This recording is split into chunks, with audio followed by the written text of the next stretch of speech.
下面就是讲第13个，就是顶尼圣者班陀迦，居于33天中900大阿罗汉绕，说法数音啊，就是做说法音，然后这个持净汉啊，就价值上是救主是价值佛法变情身。那么这个是我们刚才讲的，就是这叫做这个班啊，就班托迦，就是也可以叫班托迦。还有呢，就是刚才前面讲的，我们这个所谓的这个大陆啊，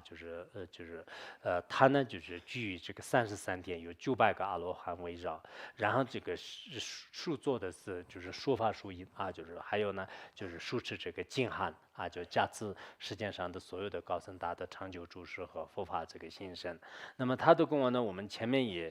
稍微讲了一下，就是他降生的这个状况呢，是这样的，就是后来呢，就是他逐渐就是因为自己都变成了一个就是特别就是这种有智慧有才华的这样的一个人，然后自己呢就是有500个这个眷属啊，就经常呢就是对他们说一些他们的这个他是好像是婆罗门教还是什么的，就是这样的一个人，然后呢就是他就开始给他们是说教啊，就是说教，就是讲他们的这个传统文化。那么有一次的话呢，就是当时人们呢，就是好多人都听说是来了这个佛陀的2大弟子，就是目犍连和舍利子，然后呢，就是全部都是蜂拥而去，就去医治他，就是去他那里去听法，然后他就大概了解了一下，就是这两者是到底是什么样呢？就是实际上是这两者呢，就是一个是婆罗门中心吧，一个是刹帝利中心，就是中性很高贵的，但后来呢，就是舍弃家的一切事情，就是然后出家为僧，就是然后他就在他的就是刚才那个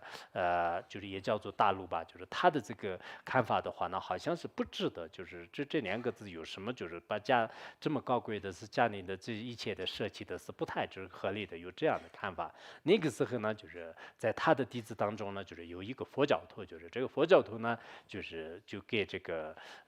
什么就是班托迦呢，就是说，实际上呢，就是你也应该去听一听，就是这个目犍连和舍利子的课啊，就是他们的话呢，就是非常了不起，不是我们所想象的那样，就是你应该去看看，就应该去看看。后来他自己也想是，要不要我也去就是偷听一下，就看到底他们在讲什么，就是有这样的打算。有一次出去的时候呢，虽然好像没有遇到这2位大德，但是呢，就是他就遇到了另外一个佛教这个佛门当中的一个比丘啊，就是然后这个比丘，那么这个比丘呢。刚开始给他就是就觉得是他的威仪啊，他的一些这个讲经说法各方面的是他特别就是就觉得是很不错的。然后呢，在他面前就是听了就是端出这个释和心慈释散的这个法门。然后他听了一堂课以后的话呢，好像就是感觉就是非常不错的，这第2次还想去找他，然后呢就再次的去找他，再次去找他的时候呢，给他讲了就是12元气，然后讲了12元气以后的话呢，他就完全就是明白了，就是这个轮回呢，就是并不是他们原来在自己的这个课程当中所讲到的那样的这个课啊，就是应该说是非常有这个深奥的这样的一种这个系统的法门。后来呢，就是求他就是为师，就是这个剃头出家，然后呢，就是他就开始这个精进修持啊，就是精进修持之后的话呢，那么就是他也要求啊，就是应该是这个后来好像见到这个佛陀了吧，就是然后佛教当中呢，就是有2种主要事要做，就是他出家之后的话呢，要求就是有一件事情的话呢，就是要这个学习，就是闻思的，还有一件事情呢，参修，就是这就是这2件，就是这个是佛经当中是有的，就是所以我们方便的时候呢，就是大家也应该多看一下一些这个佛经啊，就是佛经里面就是佛门弟子的话呢，现在很多人啊。就是真正这个，比如说我们世间人，就是公务员的话呢，他的工作是什么？如果是一个医生的话呢，他的工作是什么？就是应该有该做的事情。而你真正是这个归入这个佛门啊，要心持佛法的时候呢，第一个要学习和思维，就是这个是一件事情。然后第2件事情的话呢，就是要说这个经常禅修灌酒。后来就是这个大陆呢，就是不断的这样这个传习以后呢，获得了这个阿罗汉果位啊，然后呢，就是把自己的这个原来自己属下的这些几百个这个弟子的话呢，全部带来，就是在这个佛门当中呢，就是进行这个皈依啊，就是进行这个皈依，就是所以呢，佛陀也是要求，就是让他这个就是到这个33天呢，就是然后呢，就是长久在那里就是获得了阿罗汉果后呢，就是要这个护持这个佛法啊，就护持佛法，所以。这些呢，当然我们作为这个后续的一些佛教徒来讲的话呢，有些就是说实话，有些可能怎么说啊，就是那种三根比较这个不错的，就是那么每一个公案和每一个道理呢，完全让这个接受的。有些呢可能就是就一般的吧，就是一般的。有些的话呢，好像完全是有一种派词，或者说是有一种相反的一些这个看法和说法，就是这个都可以有，就实际上佛教当中都可以这个接纳，但自己呢也应该看到底是自己所想的那些是不是正确，因为我们自己呢就是现在以分别念，就是在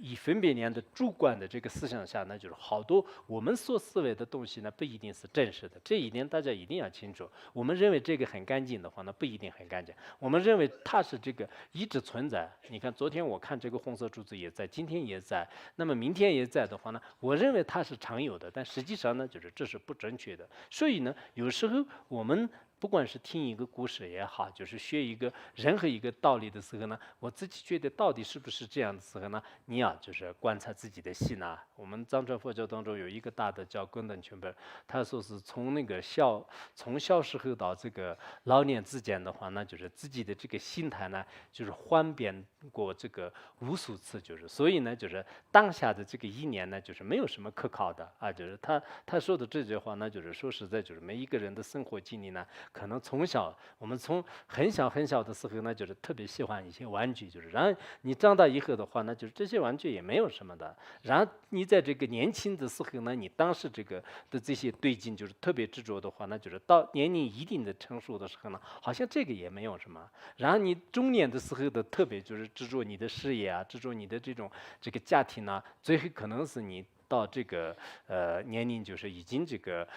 到就是一定的时候的话呢，好像这些也是一种这个，然后我们这一辈子的一切的这种执着的这个生活呢，到了这个后面的时候呢，就都并不是。所以呢，我们在人生当中也好，或者生活当中的很多的这些幻变呢，实际上是不真实的。但不真实的道理呢，就是佛陀在相关的佛经当中跟我们讲的特别清楚，就是这一点呢，就是所谓的一个开悟吧，就是可以怎么讲？为什么是佛教徒呢？就是越学越觉得呢，就是非常这个殊胜的原因在这里。否则的话呢，可能我们稍微学一点，就是最后的话呢，就是没有什么噱头，就是大家都会就是离开的，就是但实际上并不是自古以来的真正的知的话呢，到最后呢，就是已经这个